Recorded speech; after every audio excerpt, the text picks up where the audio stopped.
kita berada benar-benar sangat sibuk dengan penilaian Allah daripada sibuk dengan penilaian orang. Karena tidak ada keikhlasan kalau kita sangat sibuk dengan penilaian orang dan abai terhadap penilaian Allah Subhanahu wa taala. Alhamdulillah ini adalah saum keempat, sudah terjadi beberapa kemajuan ya. Awal-awal penuh, mudah-mudahan kita bisa mengajak lagi yang lain ke masjid. Karena memang walaupun setan dibelenggu, tapi nafsu kitalah yang membuat kita malas melakukan yang terbaik. Rekan-rekan, sahabat-sahabat sekalian, luar biasa ya indahnya Islam. Jadi sistematis sekali cara Allah Subhanahu wa taala membina iman hambanya ini. Sehari kita 5 kali dicas dengan sholat. Tidak ada agama yang secara sistematis begitu bagus. Sholat itu diawali dengan wudhu. Tidak ada yang berani sholat tanpa wudhu. Tidak ada. Selain itu mungkin tayamum. Entah bagaimana kita tidak merasa sholat saja kalau tidak wudhu itu. Hebatnya ini, jadi tidak ada yang melakukan ibadah diawali dengan kesucian selain hanya agama Islam. Juga prosedural sekali waktu-waktunya. Subuh sebelum kita berangkat dinas, kita sudah dicas. Meluruskan niat, membuat optimis. Pada duhur itu saat kita lelah, sudah diukur oleh Allah. Saat kita drop dengan banyak aktivitas, dicas, wudhu lagi, sholat lagi. Masya Allah. Demikian pula asar itu lebih dekat daripada subuh ke duhur. Karena Allah tahu kondisi psikis, kondisi mental, kondisi fisik kita membutuhkan istirahat. Belum lagi tambah maghrib, saat evaluasi dan isya sebelum kita tidur, itu saat kita mengevaluasi diri. Sistematis sekali. Nah, dari ini seminggu sekali Allah ciptakan Jumatan. Jumat itu pun menjadi charge. Luar biasa. Kenapa lelaki tidak wanita? Jelas lelaki itu kepala keluarga. Lelaki harus lebih kuat, imannya lebih banyak, ilmunya lebih tangguh, lebih sabar, karena lelaki lah yang memimpin. Makanya Jumatan itu adalah charge mingguan. Ini sistematis sekali hadirin. Dicas seminggu sekali, ditambah ilmu, disilaturahmikan, dipertemukan dengan masjid.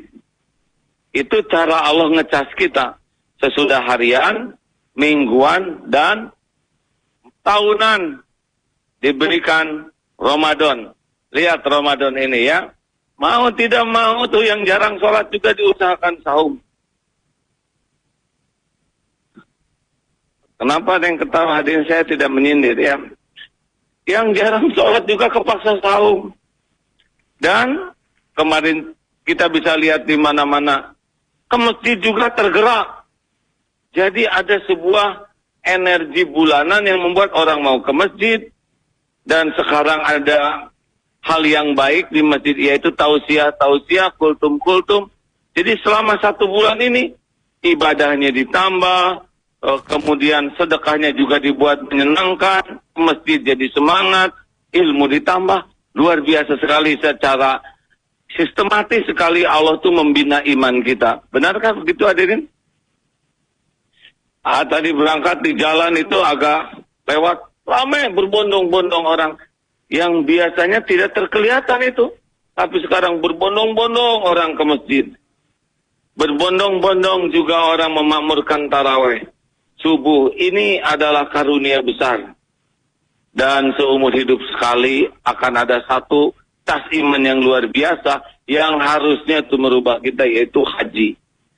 Seharusnya dengan pulang haji itu ditempelin status sudah haji dan hajah, walaupun tidak perlu ditulis ya, walaupun tidak perlu diaku-aku, tapi sudah nempel, saya haji, saya hajah. Itu harusnya sudah ngunci seseorang dari perbuatan yang buruk. Itu seumur hidup itu dikuncinya.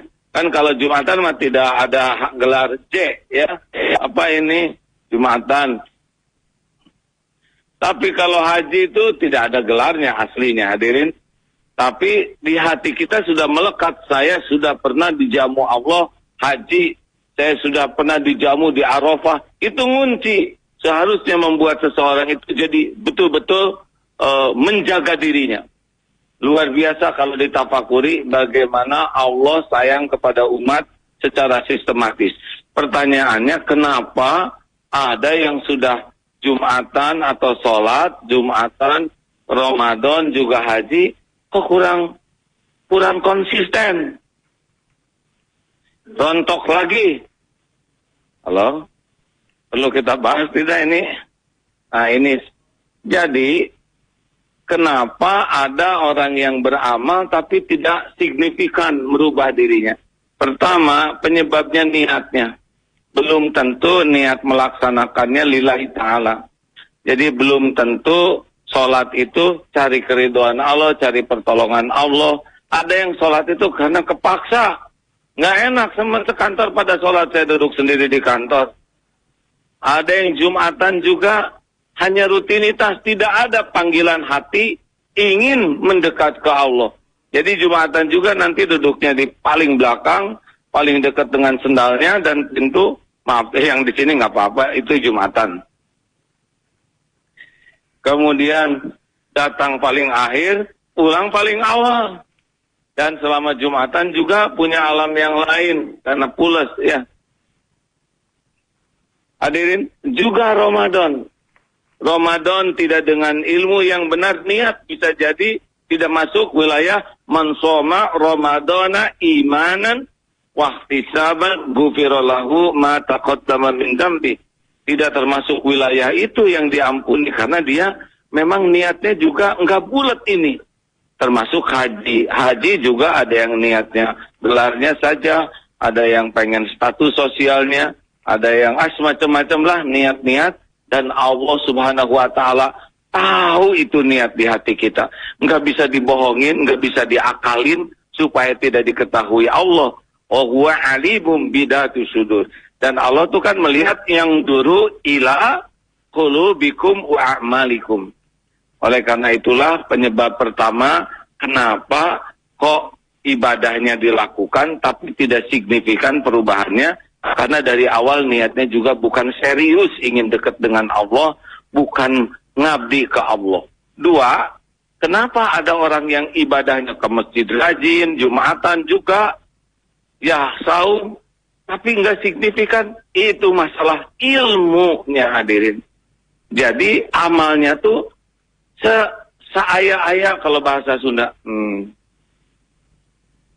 Jadi belum tentu benar amalnya tuh, ya. Dia tidak serius untuk bagaimana nih amalan saya benar atau tidak. Makanya orang yang kurang belajar agama, dia akan standar-standar saja.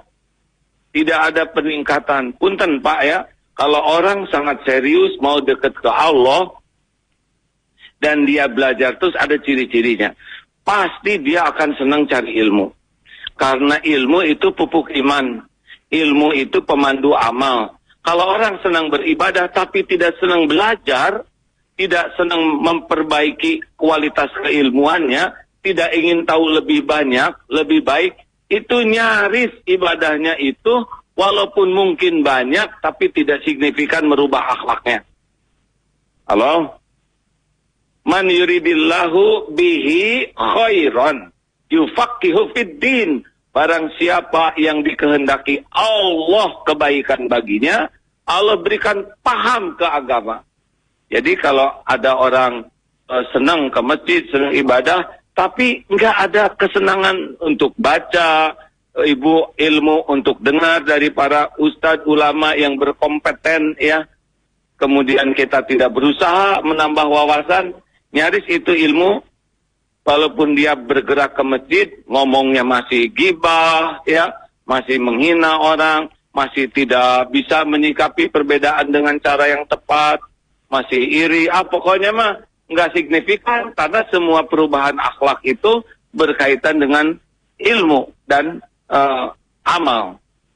Maaf, kalau kita lihat surat Al-Asr itu kan, orang yang beruntung itu 4. Di sana disebut innal insana lafi khusr, yang rugi. lawannya dari rugi adalah untung. Ada 4. Yang pertama, amanu. Iman ini artinya paham kebenaran. Menurut Imam Ibnu Qayyim, pertama paham dulu, baru wa'amilus sholihan. Amal. Jadi kalau nggak paham, nggak bisa amal. Paham kebenaran, mengamalkan kebenaran. Yang ketiga, tawasau bil haq, mendakwahkan kebenaran. Dan yang keempat, tawasau bis sabr. Barulah ini menjadi nikmat. Jadi maaf, kalaupun kita rajin sholat, sering Jumatan, Ramadan, tapi kalau pertambahan ilmu kita tidak signifikan, nih orang yang ilmunya tidak nambah, biasanya 2 yang nambah. Ayo apa? 1, tensi, 2, emosi, gitu. Karena nggak tahu mau gimana lagi. Selain mengandalkan kemampuan primitif kita, yaitu ngambek, diam.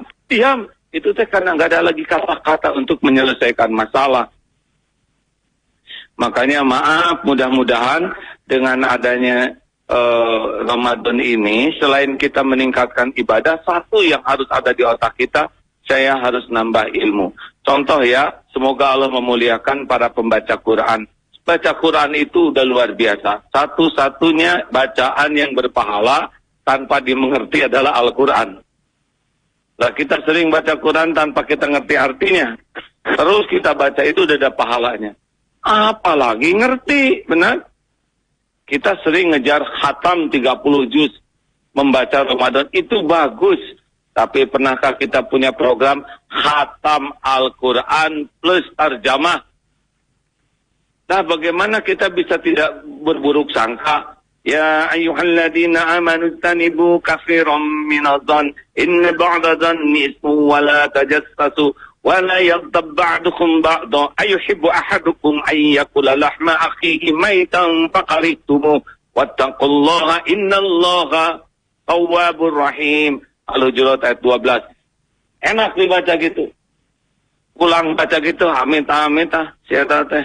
Dia ke masjid, tapi kelakuannya kayak gitu, saya mencuriga sama dia. Padahal ayat yang dibaca jangan buruk sangka. Gimana dia tuh tadi, Katanya dia menghina saya di belakang. Padahal ayat yang dibaca jangan ngorek-ngorek. Hati-hatilah kamu gaul sama dia, orang yang nggak bisa dipercaya. Itu ayat tentang larangan gibah. Barusan selesai baca, langsung bergibah. Kenapa? Nggak paham.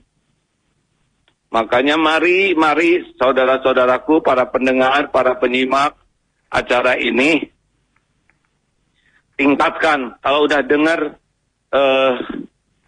kualitas seseorang itu langsung kebaikan dari Allah itu ada pada pemahaman terhadap agama. Ingat ya, bukan tahu tapi paham.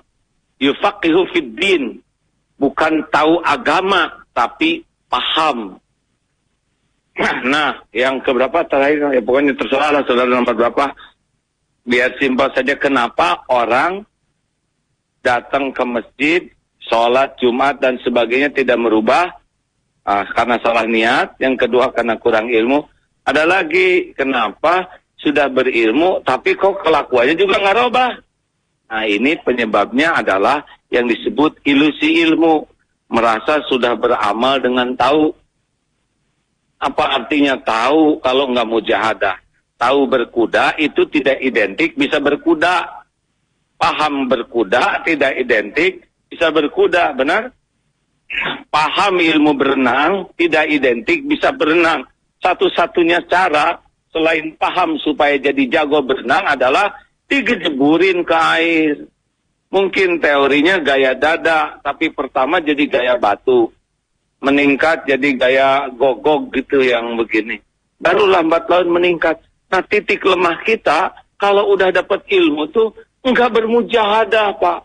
Enggak ada target. Misalkan la taghdab walakal jannah. Jangan marah, bagimu surga. Diapain tuh? La taghdab walakal jannah. Udah apa belum lo? Gitu adanya. Atau innallaha ma'as sabirin. Anak-anak harus hafal. Innallaha ma'as sabirin. Sesungguhnya Allah bersama orang yang sabar. Kapan lagi Bu? Sing sabar, ya. Allah tuh sayang sama orang sabar, tahu? Jadi agak kurang cocok antara teori, pengetahuan, dan kelakuan. Harusnya tiap belajar itu jadi target. Pokoknya Ramadan ini saya enggak mau jadi pemarah. Ramadan ini saya jadikan sarana tidak mau diperbudak handphone. Ramadan ini akan jadi target, saya akan jauh mengurangi ngomong yang tidak manfaat. Nah, tahu ilmu harus jadi target. Barulah nanti dengan izin Allah bisa berubah diri kita. Nah, ini titik lemah ilmu. Kalau tidak jadi amal, jadinya penyakit ilmu tuh. Nambah ilmu tuh kalau enggak pakai niat dan cara yang benar, itu nambah penyakit. Jadi gimana dong, mending jangan nambah ilmu. Ya tadi, jadi balik lagi ya. Jadi ngaco lagi. Sekarang tambah ilmu dan jadikan mujahadah. Ayo, cari ke keluarga apa kekurangan kita dan targetkan perbaiki. Ramadan ini nih, mumpung sangat kondusif. Lapar, betul tidak? Sangat banyak untuk menahan amarah. Karena dengan saum. Jangan sampai pas buka nanti, buka juga ngaconya. Milikilah target untuk perubahan diri dan jadikanlah Ramadan ini Ramadan penambah ilmu dan Ramadan mujahadah. Ramadan untuk memperbaiki kualitas akhlak kita. Ini tidak bisa hanya dengar teori seperti ini. Harus punya target. Dan tiap di antara kita masing-masing punya masalah dengan diri kita, akhlak kita, dan juga punya potensi pada diri kita. Marilah kita buat target, karena tanpa target tidak akan ada progres. Tanpa target tidak ada progres. Pertanyaan terakhir, kenapa ada yang belum hafal juz amma? Tahu jawabannya? Karena tidak ada target untuk hafal juz amma. Kenapa kok bacaannya masih gitu-gitu aja, padahal sudah sepuh? Karena tidak ada target memiliki bacaan yang benar dan bagus. Di pesantren ada sudah sepuh-sepuh ikut grup tahsin, padahal sudah sepuh, kurs 1 bulan, cuti dari tempatnya, sudah senior lah. Kenapa? Karena punya target sebelum meninggal, ingin bisa membaca Al-Quran dengan benar. Ada target, maka ada progres dalam mujahadah. Nah, semoga Ramadan ini jelas target kita ya. Target akhlak, target ilmu, target amal kita. Dan semoga dengan demikian Allah menolong kita. Sehingga Ramadan ini benar-benar la'allakum tattaqun, bisa merubah diri kita menjadi ahli takwa. Terima kasih saudaraku sekalian. Selamat menikmati Ramadan ini dengan sebaik-baiknya. Walhamdulillah, assalamualaikum warahmatullahi wabarakatuh.